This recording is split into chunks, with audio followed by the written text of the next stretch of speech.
Good night. Love you.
Hello? Hey, What's up? aw, crap. What? Crap what? Whoa, wait, shoot. I was What's wrong? working on a Wii video for school, and it timed out, and I'm not sure if any of it saved. Ooh. Or some of it might have saved, but not all of it. I'm not sure. Wii video is hard to use. I think it's really not though. You, I think once you I learn mean, how it's to use it, harder than it should be. Harder than it should be. It should be easy, but it's one of those things that's just not I easy. I think that once you actually learn how to use it right, it's not hard at all, in my opinion. I should just know. I shouldn't have to learn. Well, I the should thing just is, know. with when you get into software like this that has like the ability to do a lot of different things, well, like the more capability a program has, the harder it's going to be to learn. You know what I mean? Like Illustrator. hmm I actually never learned anything more in Illustrator. I just knew what I knew, and I kept doing with what I knew. Yeah. Well, I There's people occasionally in my like. class. Hmm? I, I was like better than most people when I first started, but then they were learning more stuff, and then I was dog. Yeah, I've just like looked up how to do a lot of things. The Mr. Dix is a dick about helping. If I'm like, can you Yeah, just show me how to do this one he thing? is. He's He like, really. well, how have you tried to do it on your own? Like, well, I looked it up. It didn't work. Yeah. So one time, I don't remember what I was asking about, but I was asking if like there was a way to do a certain thing. He's like, I don't know. Is there? You tell me. I was like, Yeah, Steve, that's what let it me does to be a me too. fucking teacher. Tell me what to do. But I was just like, okay, whatever. So, with no help from Mr. Dix, I just like looked it up and tried to figure it out myself. And eventually I did. And then like I was, talking to him about it or showing him or something, and he's like, wait. You mean to tell me that you learned something completely on your own with no help of others? And I was like, yeah, no thanks to you at all. It would have been a lot easier if you just told me. I know how to look things up, but you chose to be a dick about it. Yeah, I'm okay, Dad.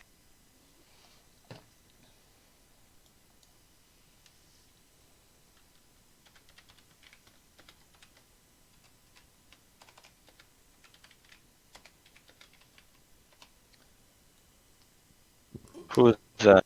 Was that you? That was me. Oh, it worked. No, it's the Z. Butterfree, I choose you! Dang old Charge out, go do your flame spin. Go on, get. They gonna hold his butthole, man.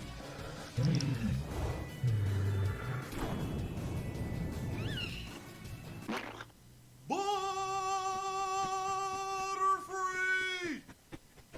Butterfree, please, speak to me. I'm okay, Dad. I think I'm gonna stop watching Seinfeld, even though I only have like probably 10 episodes left. I think I'm gonna stop watching and instead watch Don't Starve guides in my free time. Cause I found a YouTuber that his voice is really annoying. He talks like the Burger King foot lettuce guy, but his guides are like really helpful. Cause I wanna study this game and become an expert, man. So I'm gonna watch all 187 guides he has. Even the simple things you already know how to do. Well, it's like basically what these guides are. It's like it'll take a simple concept and then like explain it in depth. Like every like biome, every well, let me look through. A lot of these things I haven't even heard of. Like there's a whole 8-minute video about Wilson's beard. Stuff like that. How am I done? How what? Nothing. The fuck am I dying from? I'm under a tree. Summer sucks ass, man. Mm,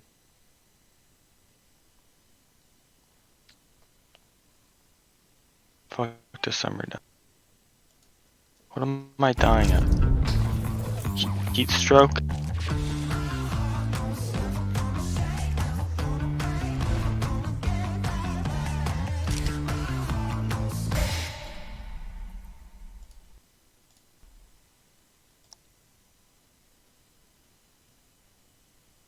Beardo ain't feeling all that well today, folks, so he needs something quick, easy, and yet informative. So it looks like we'll be taking on Smug Hat Kid's suggestion today. And I think it's just gonna fit quite well because we still need to complete our Hello, everybody. Another day, another character guide. Today, it's the indigestible, the humanoid spider himself, Weber.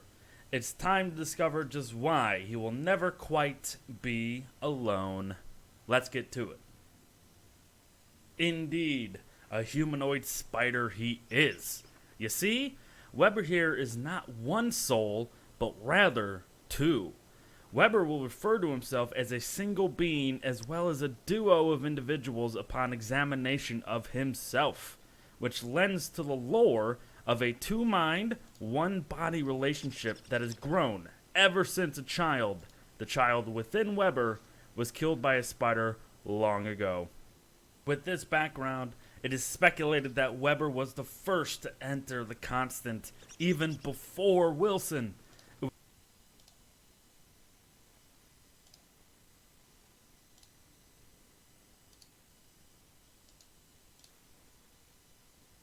Beardo ain't feeling all that well today, folks, so he needs something quick, easy, and yet informative. So it looks like we'll be taking on Smug Hat Kid's suggestion today. And I think it's just gonna fit quite well because we still need to complete our biome guides regardless. But here's the thing, if I'm honest, folks, there isn't much to talk about, and it's all very straightforward, but hey, someone's gotta do it. So, let's talk flora. And for the savanna, that would be grass. Lots of grass. Alright, maybe not that much, but still. Grass tufts are dotted every which way to Sunday in these biomes, so for early game grass harvesting, savannas are the places to be without a doubt. And get a shovel as soon as possible, and you could be very well set on grass for base building in no time flat. Speaking of base, however, savanna biomes are not a bad option to set up in or around for two reasons: rabbits and beefalo. And for our little hopping friends here, things are both very simple, yet more involved than you might think. They spawn from rabbit holes, and while you could certainly find these in other biomes, the savanna is rabbit central. And a rabbit hole will respawn a hopper every 2.5 days if the resident rabbit is trapped or killed otherwise. And digging up the holes doesn't actually ruin their spawn per se. However, it is still very unadvised to do early, as rabbits only make new homes during summer, and it takes 5 days for them to do so. But I bet ya didn't know that one. Oh, and of course, this action will obviously force the tiny fur balls out of their homes in the process. During spring, however, our rabbit holes will collapse on each other and we'll see no more spawning of rabbits, unless of course we forcibly dig them up. That is still very unadvised, however, but doing so sparingly could save your life if you really need it. But yup, these things are as puckered up as a you-know-what during a colonoscopy. That being said though, rabbits are still very... He referred to, so you know how like in spring the rabbit holes are plugged up?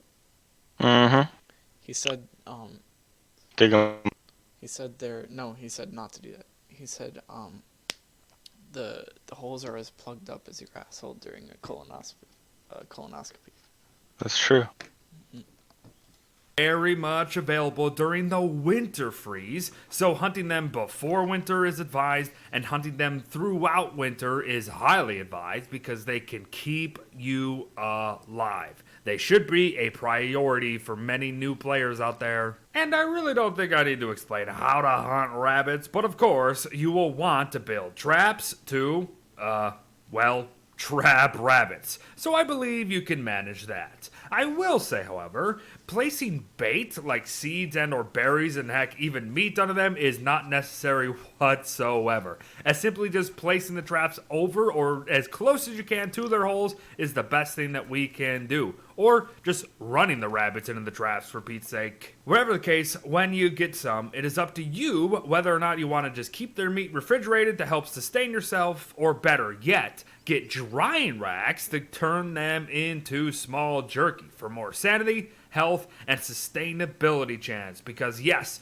jerky, even small jerky, lasts longer in a fridge. So hunting a ton of rabbits before winter, then wringing their necks in for their meat could prove very, very useful. Oh, and if your sanity is below 40% maximum, these rabbits will turn into beardlings, and killing them then will reduce monster meat 40% of the time, nightmare fuel 40% of the time, which is not bad actually, and beard hair 20% of the time, which of course could go into building meat effigies to give you just one extra life. And throughout this process, you will be building your naughtiness meter, of course. So, the more you know. So, that's why it's best for you to know too that rabbits themselves are needed to craft the Prestidigitator to access tier 1 magic crafts, rabbit earmuffs, which are honestly pretty darn terrible, but could be a last resort come wintertime. Elves are needed to craft the Prestidigitator to access tier 1 magic crafts, rabbit earmuffs, which are honestly pretty darn terrible, but could be a last resort come wintertime if you need them, and finally, even the war saddle for when we and our beefalo are feeling a bit fighty. But speaking of beefalo, we literally just did a guide on the horny furballs a few days ago. So if you want a total deep dive on them, you will have to go there. But here is the gist regardless. They can provide their furs come nightfall that'll help in many winter clothing crafts, but be sure to have a razor on hand.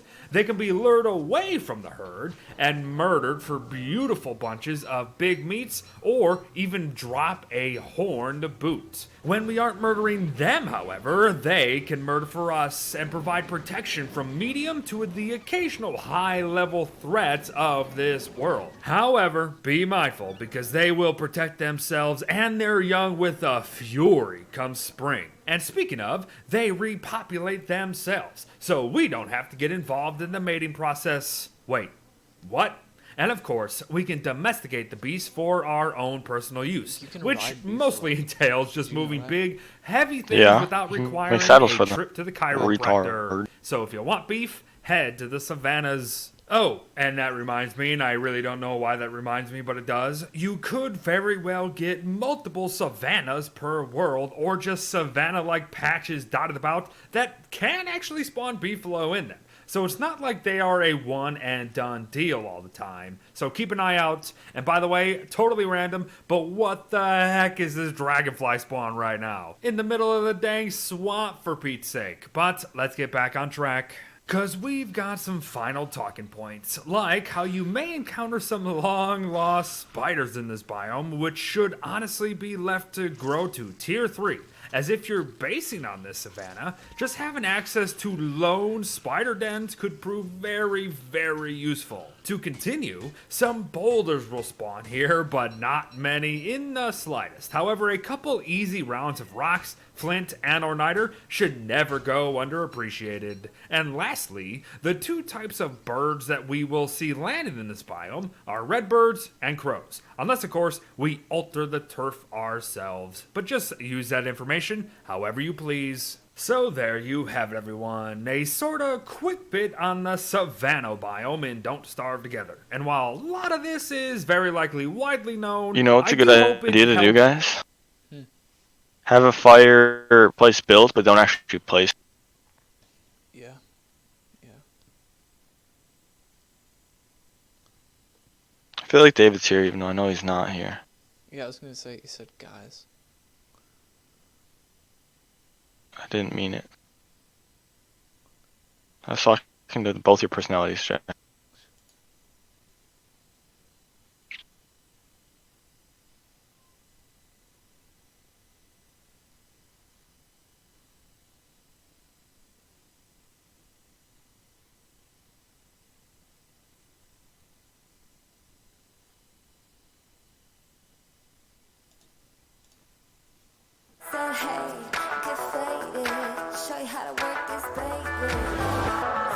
It's honestly kind of embarrassing how many obvious guides I have missed over this past year. Like one on Beefalo, for example, and sure, we have discussed how to tame the furry beasts. However, not once have we just sat down to talk their spawning habits, specific loot even, mating season, etc. So, I guess it's time we fix that, yes? Yes, and to begin, we should mention where we will be finding these horny furballs. The various savanna biomes are where they roam and call home, for the most part that is, so head there if you are looking to join the herd. Beefs vary. Very rarely venture outside of the savannas, by the way, and really only do with player intervention, mind you. But actually, the herd may not be worthy of that name during the early stages of the game, as beefs will not be mated until spring, and many small separate herds may be present as well. But before we get into any of that more involved nonsense, let's just talk loot and how to safely secure it as soon as possible. And first things first, the poop. Beefalo very often drop a smelly loaf off while they shamble about. So if you need a quick and easy poop pick-me-up for farms and the like, then venturing into your herds now and then could prove very fruitful. Just make sure to wash your hands afterwards, you filthy animals. To continue, we can easily craft and thus use a razor to gain some coveted beefalo fur for our own use. But apparently, Clay went and made it so we can no longer shave beefalos in the morning hours, even if we wanted to, which is very odd, and I have no idea when they did that. But it used to just lead to them being very pissed off at us, and then you would have to run away. However, we can still wait until the cover of night to become the Beefalo Fur Bandit, as using a razor at this time will not anger them. So, there's that. You will get 3 total furs per shave, which honestly is not bad. And don't worry, even though our new friends will be waking up and moping around like sourpusses, their fur will regrow in but 3 days. Absolutely lovely. What ain't lovely, though, is the potential aftermath of attempting to murder one of these things near others. 'Cause you hit one, and the whole herd comes a-stomping. Again, you could just run and wait for aggro to drop, which happens pretty quickly overall, but especially during mating season. But there is a far better solution to the problem, and that's simply stuffing a grass or twig down one's gullet to get it to begin to follow you. And this is actually the beginning. Did you know you could like feed the beefalo sticks or grass, and then it like makes them follow you so that only that one will leave the herd, and then you can kill it without like all the rest of them. I did not know that. Me too. That's really helpful. Of beefalo domestication. However, for It's our good purpose for capturing today, them too, I it will suppose. be Yeah. all about You bitch. the I'm potential trying to survive out here, you murdering fag. of an innocent Faggot. I'm just creature. trying to survive So out here. get your beef. The potential Why you gotta you murdering bitch. of an innocent creature. So get You your wasn't beef anywhere near far enough that. away, smack it across the noggin, kite it using about 5 hits after you dodge its hit. I was repeating nowhere that, near and that eventually fast at the all. beast will be slain. Beefalo drop 4 big meat, which is very, very handy. 3 of their furs, just like with the shaving, and have a 33% chance to drop a beefalo horn. So, let's break them down. Well, the important stuff, of course, because we should already bloody know what the meat is for. But beefalo fur goes into quite a lot. But for most of you out there, the crafted choice will be that of a winter hat. So it's better to shave beefs as soon as possible, because their fur will be keeping you warm come the approaching winter with a great deal of clothing, actually. But the winter hat has 120 points of insulation, which certainly puts it in the middle of the pack in terms of actual winter gear. However, a winter hat and a thermal stone are truly all you need to survive the cold. So, utilize your beefs before the big freeze. And oh, enjoy a tiny sanity regen along the way. Alternatively, if you happen to get a horn or two through slaughter, you should absolutely invest in a beefalo hat. Requiring 8 beefalo fur and a horn, the Winter Noggin Warmer has the max 240 insulation, some wetness resistance, and even a special mechanic related to Oh, if you haunt a beefalo's pig, it becomes a mating. werepig? Oh, that's Holy. Corey? Why? Pigs Max have names? 240 insulation, some wetness resistance, and even a special mechanic related to beefalo's crazy. mating seasons, which we'll talk about here very shortly. But beefalo hat for the win should absolutely be a priority for most of you out there. Additionally, though, if one has gone a hunting during the falling of the white stuff and a winter koalefant has graced their Yeah, presence, So one thing we should do more often is try and kill beefalo. And now that we know how to do that, and also we should get we should try and get a horn, you know, because then you can make a beefalo hat, and that apparently has like the best warmth in the game, and it also has like some wetness. He just said it's like really good. you can make We a need umbrellas, puffy man, vest for the with spring. but 2 But, like, beefalo the furs. beefalo hat is best for winter. It too has an insulation Yeah, factor yeah. of 240, And of which course means you a get all the combination of the vest and beefalo hat is one of the warmest combos of clothing there is across the entire game. So really, just pick your poison here, I guess, as they all have their pros and cons. Well, except for the beefalo hat maybe, so just pick the beefalo hat. Beefalo fur also goes into crafting the beautiful carpeted flooring, which is just always lovely looking turf for our bases. Carpeted flooring, though, is also needed to make personal end tables as well. So, there are layers to beefalo fur crafts. The fur also goes Wait, into what did you 3 say? new Is there any way to get the Oh, never mind.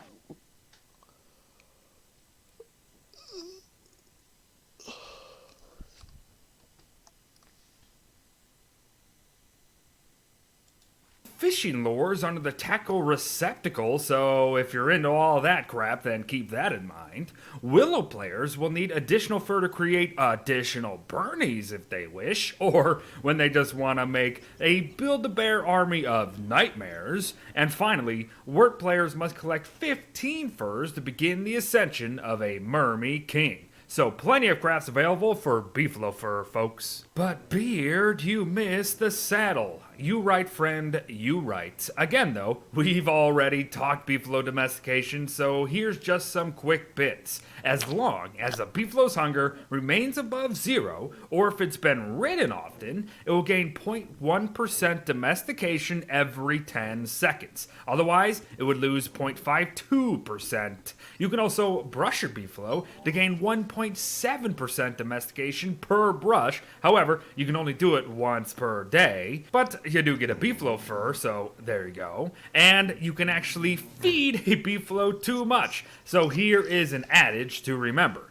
When it toots, no more fruits. But domesticating beef is a long and grueling process, but simply taming them just enough to get some rides in is truly beneficial, as you will cover ground far faster and you'll be able to transport heavy loads much easier. So keep that in mind and good luck. However, it is time we talked mating season, and for beefalos, that time comes around every spring. You'll know it when you see it, because their behinds will be as red as the blood splatter of their fallen brethren. But they will also rear up and cry out on occasion as well. Without a beefalo hat, the herd came later to find what all the fuss was about. New baby adorable new hair cows. Beefalos actually have 4 stages of growth. Baby beefalos here, the somewhat larger toddler beefalos, the snotty teen beefalos and all the trouble that comes with them, and of course, the adult beefalos. But don't fret, it only takes about 3 to 5 days per stage, which is not bad at all. and the herd is growing. Speaking of herds, there is actually a hidden mechanic behind the various herds of beefs in this game, and it occurs every 5 seconds or so. I am not going to bore you with the specifics because in the end, it really doesn't matter because the game takes care of it all. But herds can only have a maximum of 12 beefaloes to them. And every now and then, the game checks to see which herds need more or less beefs, essentially. So, beefaloes switch between herds all the time, and even break off to create new ones even without player intervention. Beefaloes also have quote-unquote homes, in which they stay near and return to, and you can tell where they are come dusk as all the beasts begin to congregate in one single area. All that said, we can actually use our beefalo horns from earlier to have up to 5 beefs and their potential babies follow us, and we can actually move them to entirely new locations to start entirely new herds. Very interesting. Oh, and remember that the horn can also de-aggroed beefs. Before we wrap, however, know that beefalo can potentially be used to fend off dangers, but I would recommend keeping things closer to a hound level threat. However, if you do have tons of beefs and multiple herds, then I guess you could lead a few to some cold big bad slaughter. It is good loot, I must say. The point is, beefalo could help take some heat off your back if you need it. Oh, and one last tip, if you do want to keep them penned in as pets, keep them fed, and build a salt lick to keep them busy. They will get fussy otherwise. If you do want any of the other domestication nonsense, you will just have to watch the other video, because it's way too much to get into right now. So, there you have it everyone. Beefalo. Some of the most important mobs across all of Don't Starve history. These furry, horny friends of the constant can serve us well in life and in death. So, shave up, tame up, and have fun out there. Thanks for watching, folks. Well wishes to all, and I'll see you in the next one. Bye-bye. Hold your stinking horse's beard. Do you not already have a fishing guide on this channel? Sure do, friend. However, with recent changes to the game, it is now completely, utterly obsolete. No, seriously. Not only are there now a dozen new fishies, the old ones don't even work the same as they once did, and there are also a crap ton of new fish recipes to boot. There is lots to discuss, so craft a fishing pole and let's go. But honestly, we'll be sticking on land for the most part, and you should know that there are 3 different ponds for us to fish at. Green ponds that are typically found in grasslands, the forests even, and are occasionally dotted about the world as musku spawns, the purple ponds of the dangerous hentai-filled swamps, and the blue ponds of the down under that are precariously tucked away in the ruins. The first 2 will give us the same type of fish, while the latter grants some slimy eels, which we'll be talking about soon enough. For now, know that all ponds have 10 fish waiting to be caught. But don't fret, fish respawn in ponds every 3 minutes or so, which is absolutely marvelous. My advice is this: to avoid the frogs that spawn from green ponds, it is best you fish them at dusk. And on the contrary, fish the purple ponds of the marshes during the day to avoid the pesky mosquito spawns that will come from them. But whatever you do, you're going to reel in what are now called freshwater fish. So, what's their deal? Well, to be honest, they are exactly the same as before when it comes to all the stats, both cooked and raw, actually. However, now, a spoiled or cooked freshwater fish becomes a fish morsel instead. There is nothing too excited there beyond just fish morsels now spoiling 2, well, more spoiled fish morsels, but we'll talk about them later on. Just know, too, that fish no longer stack. That is, when they're alive. But we'll also mention that work players can use freshwater fish in 2 of her crafts. The craft's merm houses and her clever disguises needed for other survivors to interact safely with the merms. Oh, she also has a 3.33 sanity per minute gain when she has a live fish in her inventory as well. And know that merms themselves will drop freshwater fish too, but that is not the most viable option, obviously. But let us now head down to the blue ponds of the ruins. Here, we'll be catching eels, and eels are some long forgotten fish in this game, let me tell ya. I realize that they really aren't the most practical thing in the world, but when and if you can manage to snag a few, do it. Their stats certainly won't blow you away. At only 8 health, 12.5 hunger, and a whopping 0 sanity, even when cooked. But eels here can be traded to the fat man himself for 5 gold nuggets each. Pretty darn easy to amass gold in this fashion, even though eels also do not stack anymore, at least when alive. However, their purpose goes well beyond the occasional golden showers with some of these new changes. For you see, spoiled fish has come to the game, and eels are our simple ticket to them. You will obviously have to wait for the eels to spoil, but it is light years better than just going out onto the ocean, finding and catching large ocean fish or locating an even rarer nar whale, and then waiting for those meaty things to spoil for these things. Spoiled fish drop bone shards 50% of the time, with rot dropping the other 50%. But as you should, Trying to play that on a bone watch together. shards are pretty darn. Sure. I'm watching a fishing guy.